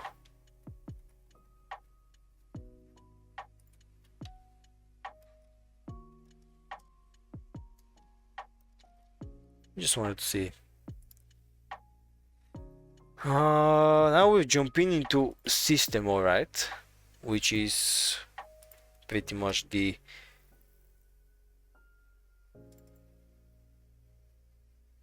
that one. No, it's not that. It's something else. All right. So we're moving something into RBX. That should be the command. I'm sure that's the command, but we have not just getting that. RCX. It's not. Oh, DPS. Nope. So I hit a breakpoint at spawn VE, which RCX was being populated again. DA RCX. Nope.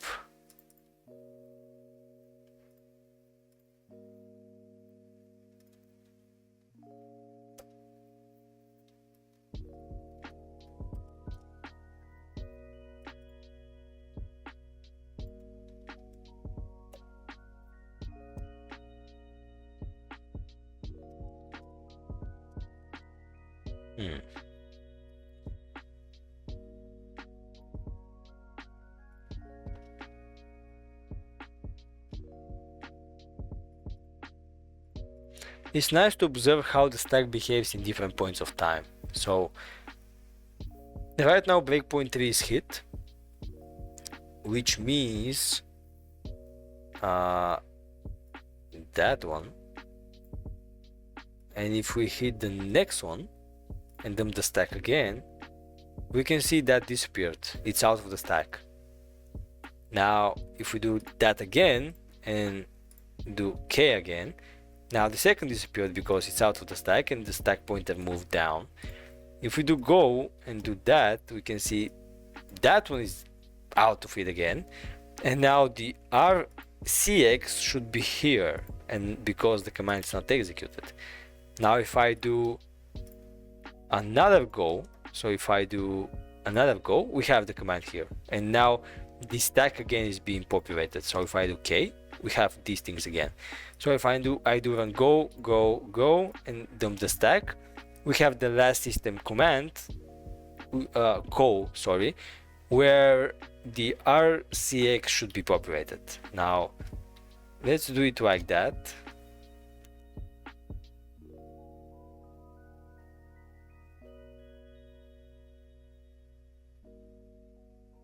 Yeah, thanks so much, man.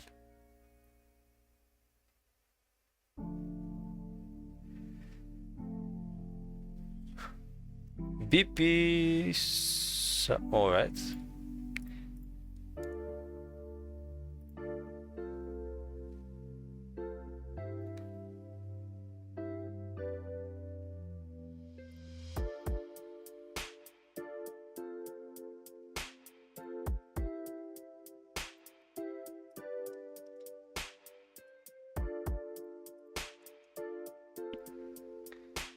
Let's try it his way. So let's do a breakpoint on that. So let's disable all of these like that. Now click go and DA RCX.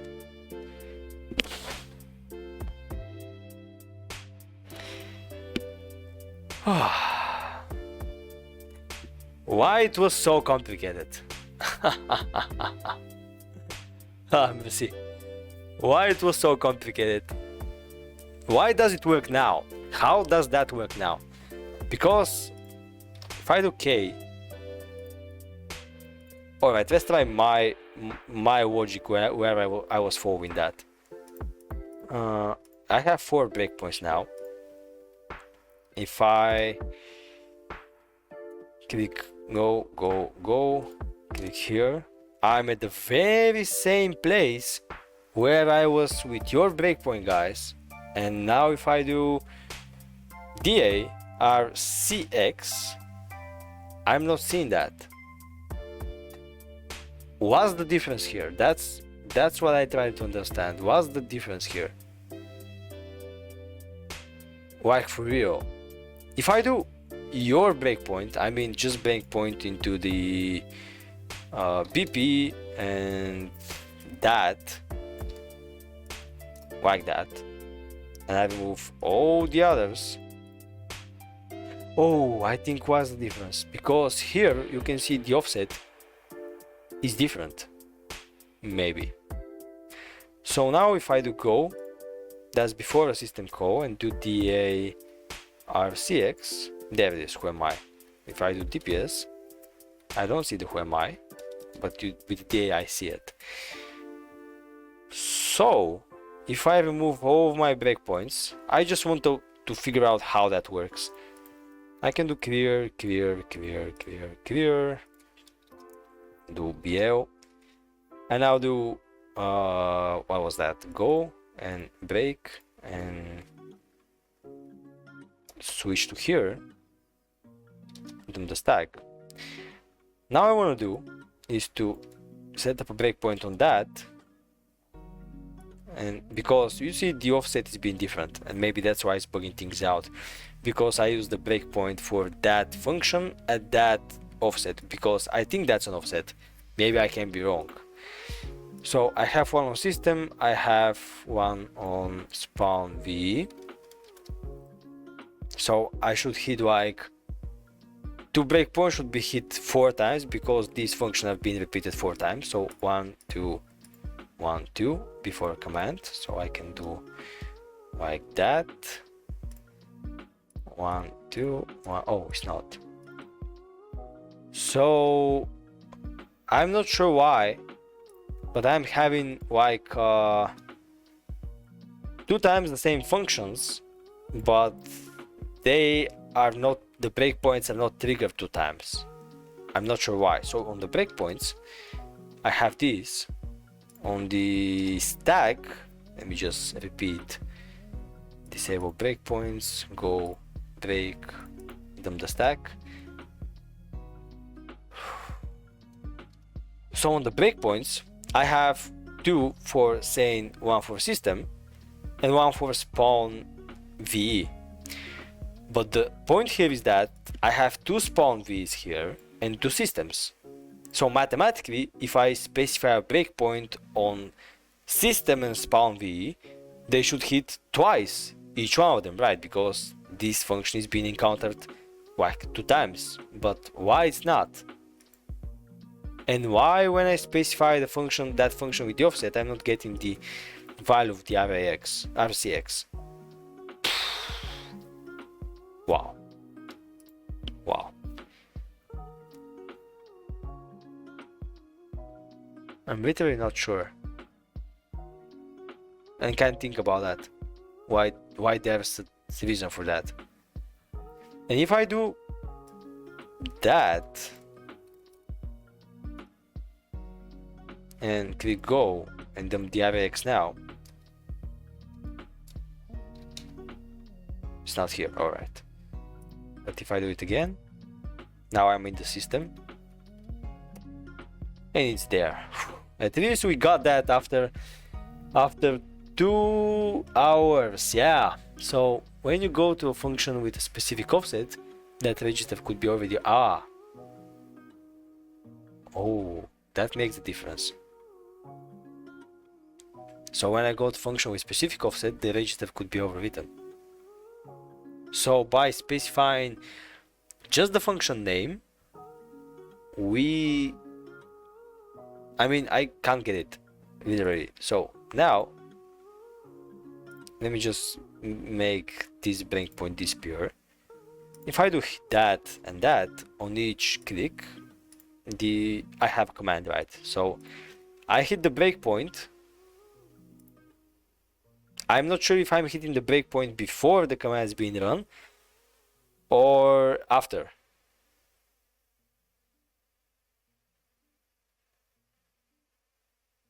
So it's all about that there, right?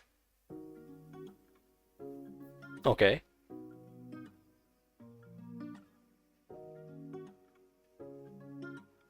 I'm not sure what address of system is. Let me.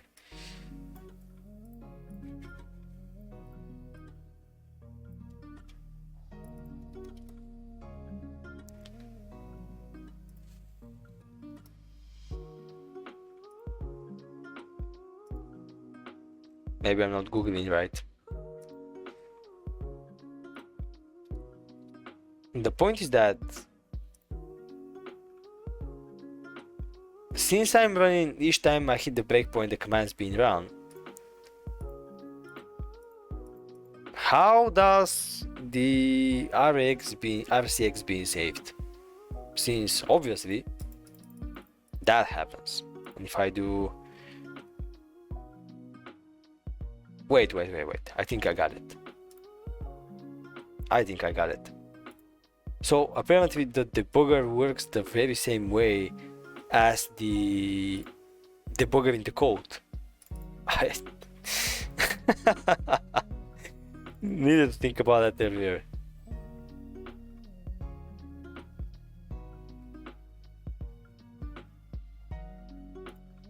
So if I put a breakpoint here and start the Windows debugger,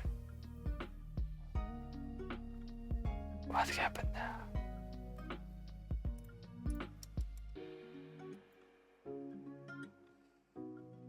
Yeah, when I hit a breakpoint, that thing is not executed.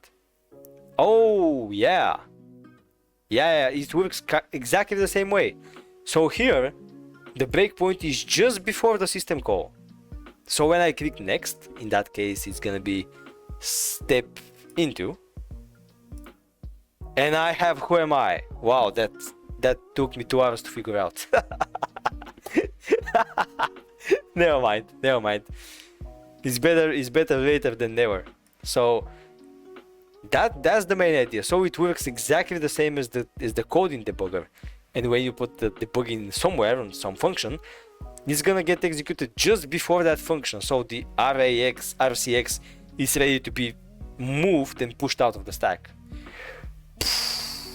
2 hours, guys. Never mind. I feel nice about that.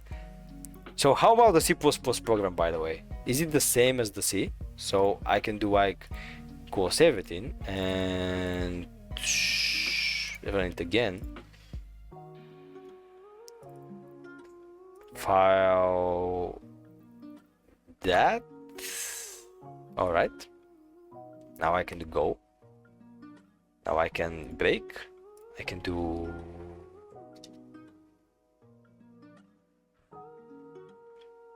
I can do that now. BP here. Run it. And do DARCX.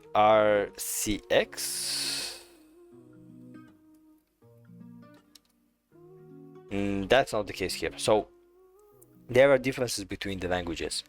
Or maybe I'm doing something wrong now because it's not getting executed. Alright. 1, 2, 3. 1, 2. And now if I dump the RCX, still not it.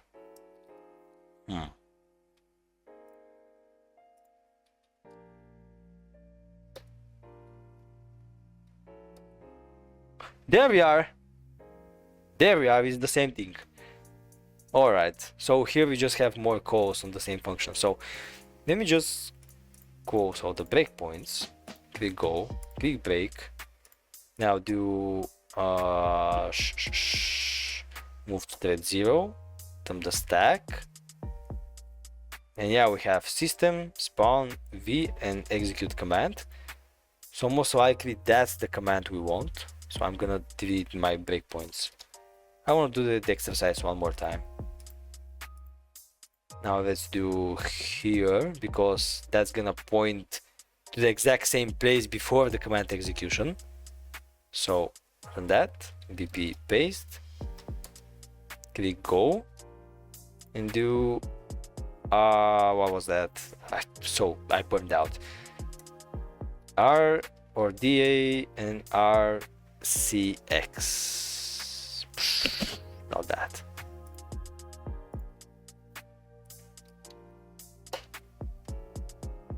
So most likely it's not that command call. Yeah, it's not that. So I'm gonna need to remove my that breakpoint here and repeat the exercise. Do B, switch the thread on the stack, and now put the breakpoint here. Come on, one here and one there, and now do go, and now try them just the RAX.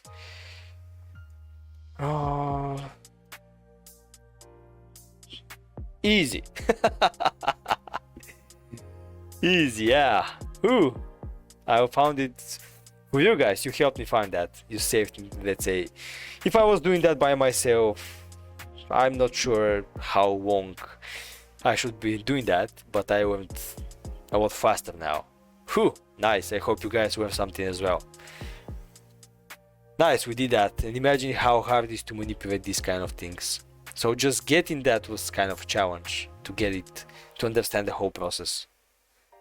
Whoa. Yeah, so it's already 2 hours, guys, and I'm thinking of closing the stream. So I really appreciate all of you watching, all of your hints, and all of your help. That video is gonna be uploaded to YouTube if you find it useful in some way. I think it's been more useful for me than to you guys, but never mind. That's how we learn, yeah, by sharing. So thank you everyone for watching, and have a nice evening or day depending on where you are. See you guys.